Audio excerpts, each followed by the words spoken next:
Apple's iOS 18 Beta 2 is set to enhance text communication between iOS and Android users by adding rich communication services setting, which is a messaging protocol called RCS.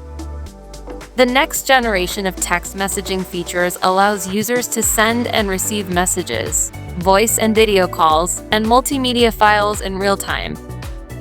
By default, this new toggle comes disabled, so you need to turn it on to gain access. So let's watch this video till the end. Before starting, I request you, please subscribe to our YouTube channel to get more new videos about iOS 18. Open the Settings app to access the new tab. Now scroll the screen to the end to click on the app setting.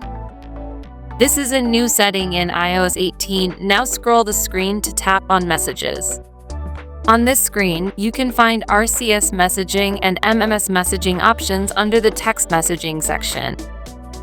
So please turn the toggle green next to RCS messaging. And that's it.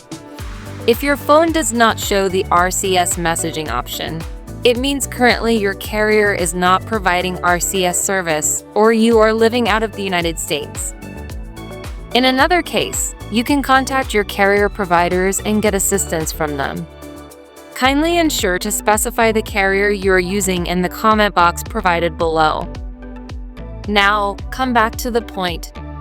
Open the Messages app and find a contact for an Android phone.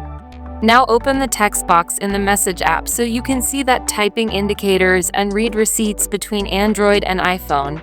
It's pretty cool after years of not having that. For this feature, if your carriers can't run reliable RCS servers, then the RCS feature is compromised. Turn off the RCS toggle. Enforce Close Messages app. Now again turned on the RCS toggle.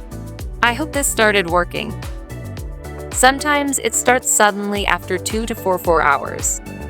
So friends, iOS 18 with RCS support. Both iOS and Android users can now have a smoother experience regardless of who they're texting. I hope you found this video helpful. Thanks for watching.